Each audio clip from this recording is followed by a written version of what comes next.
హుండీ counting లెప్పింగ్ ఇది రెండో రోజు అండి. మొదటి రోజు వచ్చేసి 125 హుండీలు ఇప్పడం జరిగింది. దాంట్లో ఒక సుమారు 1.5 కోటి వరకు ఆదాయం వచ్చిందండి. నిన్న అంటే కొంచెం స్పేస్ తక్కువ ఉండటం వల్ల తక్కువ మందితో స్టార్ట్ చేయడం జరిగింది. ఇవాళ రెండో రోజు అండి. ఇప్పటికీ 1 కోటి రూపాయల వరకు ఇప్పటికీ ఆదాయం వచ్చిందండి. ఇవాళ వచ్చేసి దాదాపుగా అంత సిబ్బంది మా అంటే స్వచ్ఛంద సంస్థలు ఎండోమెంట్ కలిపి ఒక 150 నుంచి 200 వరకు ఉన్నారండి. ఇంకా మనకి ఇప్పుడు ప్రస్తుతం సమ్మక్క హుండీ వరకు కౌంటింగ్ జరుగుతుంది. మేము శివరాత్రి లోపల వరకే కంప్లీట్ అవ్వాలని చెప్పేసి టార్గెట్ చేస్తున్నాం. సార్ మేము భద్రాచలం నుంచి శ్రీ అమ్మవారి సేవ కోసం అనేసి హుండీ లెక్కింపు కలిసి లక్ష్మీ వెంకటేశ్వర సేవా ట్రస్ట్ నవీన్ గారు పిలిచారండి.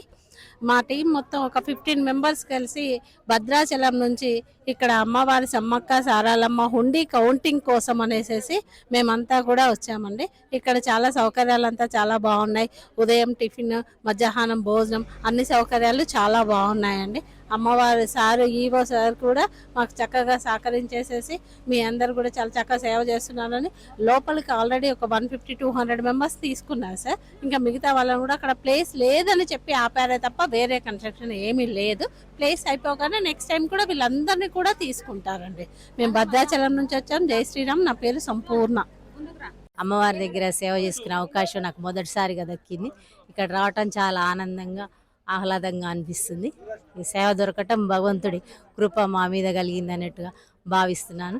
ముందు ముందు కూడా అమ్మవారు మాకు చల్లని దీవెలతో దీవించి మంచి అవకాశం కల్పించాలి, మా కుటుంబం కూడా చల్లగా కాపాడాలని ఆశిస్తున్నాను. జై శ్రీరామ్ అండి. శ్రీ లక్ష్మీ వెంకటేశ్వర సేవా ట్రస్ట్ మైబాద్ వారి ఆధ్వర్యంలో ఈరోజు మేడారం హుండీ కౌంటింగ్ జరగడం జరుగుతున్నది. ప్రతి సంవత్సరం ఈ సేవా ట్రస్ట్ ద్వారానే ఈ కార్యక్రమం చేయడం జరుగుతుంది. ఇలాంటి ఇది ఒకటే కాదు, భద్రకాళి టెంపుల్ కానీ ఇంకా వేరే ఎక్కడైనా కానీ అయినవాళ్ళు కొమ్మాల ఇలాంటి దేవస్థానానికి వెళ్ళి మేము సేవ చేయడం జరుగుతుంది. దాదాపు 270 మంది ఈరోజు సేవకు చేయడం వచ్చింది.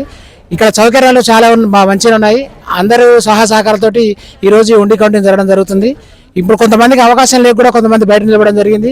వారికి కూడా కొద్దిగా అవకాశం నెక్స్ట్ టైం వస్తారని ఆశతో ఎదురు చూస్తున్నారు. దయచేసి వాళ్ళందరూ కూడా 10 నిమిషాలు వెయిట్ చేస్తే వాళ్ళు కూడా కూర్చోవచ్చు అని చెప్తున్నారు.